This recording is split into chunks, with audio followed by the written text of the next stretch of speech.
सोचोगे ना कि शिव जी को त्रिपुंड लगाया गया है, पर नहीं। एक भक्त ने प्रश्न किया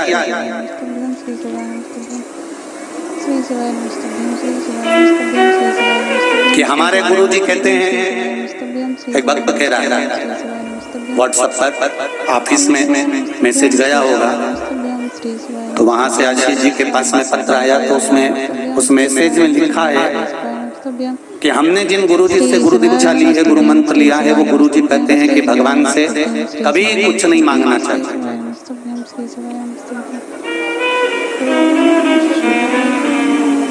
और सीहोर वाले महाराज हमेशा कहते रहते हैं कि भगवान से कहो, भगवान से कहो, भगवान से कहो। तो फिर हम उनकी सुने कि इनकी सुने? तो हमारा निवेदन है, जिसने आपको गुरु मंत्र दिया है आप उसकी सुनो। पर हमारी शिव महापुराण की कथा तो कहती है, बेटा जब रोटी खाने बैठता है ना, और माँ अंदर काम कर रही होती है, और बेटा जब रोटी खाने बैठता है, और रोटी खाते खाते बेटा आवाज लगा कर कहता है, मम्मी माँ आज दाल अच्छी बनी है, एक रोटी और लाओ माँ, आज अमरस अच्छा बनाया है, लौंजी अच्छी बनी है, एक रोटी और लाना माँ। माँ तोड़ कर रोटी ला कर देती है। माँ बेटे की थाली में 4 रोटी एक साथ कभी नहीं रखती। पत्नी में और माँ में जमीन और आसमान का अंतर होता है। पत्नी पति की थाली में पहले ही 2 रोटी रख देती है, पर माँ अपने बेटे की थाली में कभी 2 रोटी नहीं रखती, वो एक ही रखती है। क्यों? क्योंकि बेटा मुझे पुकारे और कहे माँ एक रोटी और लाना, तो माँ का चेहरा प्रसन्न हो जाता है, रोटी परसने के लिए भाग जाती है। पत्नी पति की थाली में 2 रोटी रख रही है क्योंकि बार बार देने जाना पड़ेगा। इतनी देर मेरा व्हाट्सएप छूट जाएगा, और माँ बेटे को पुकारेगा, माँ दौड़ कर आएगी और भोजन देने का प्रयास करेगी। वो माँ होगी। बस जब संसार में जन्म लेने वाला मनुष्य मेरे देवाधिदेव महादेव को पुकारता है, तो महादेव भी बार बार आकर देकर प्रसन्न होता है। वो में आप में से कितने लोग हैं जो शंकर जी के मंदिर में जाकर चंदन की 3 उंगलियां शिवलिंग पर घुमाते हैं? घुमाते हो ना शिवलिंग पर 3 उंगली? तो ये 3 उंगली घुमाने का फल क्या है?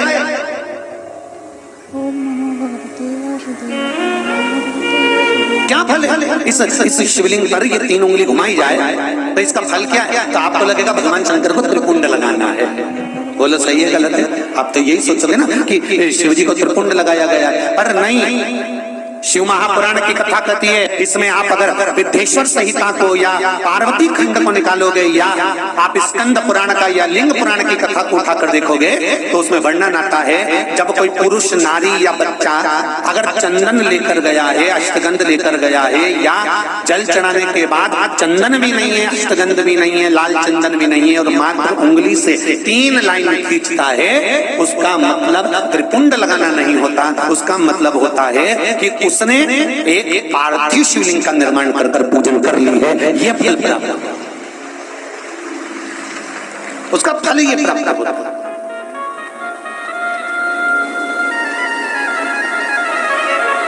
अब आप तो अभी तक सोचते थे कि हमने तो चंदन लगा के, हम तो भगवान को चंदन की लाइन खींच कर, हम भगवान को त्रिपुंड बनाकर आए। त्रिपुंड नहीं,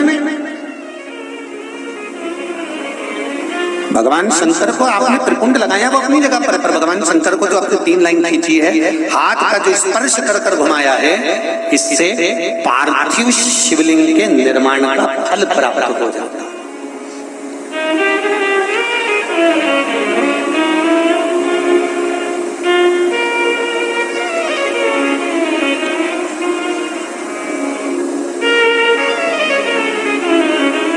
विशेष जब कामना रहती है, विशेष कामना,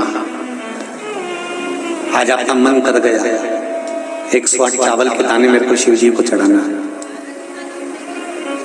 108 चावल के दाने मुझे शंकर भगवान को चढ़ाना, विशेष आज आपके मन में कोई मनोरथ बड़ा है, कोई कामना बड़ी है और बाबा से आपने विनती करी कि मेरा ये कार्य अटक रहा है, आप पूरा करोगे, मुझे विश्वास है।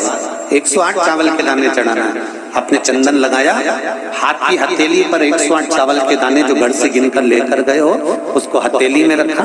एक एक चावल का दाना नहीं चढ़ाया, हथेली में रखकर जो विशेष कामना, जैसे किसी कर्मकांडी ब्राह्मण से पूछा जाए, पूजन होने के बाद में विशेष अर्घ दिया जाता है, विशेष अर्घ।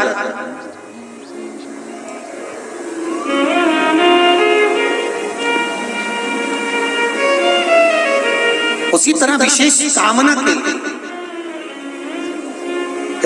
एक पत्र में आया विशेष कामना का फल, किसी ने सुन लिया था। देखिए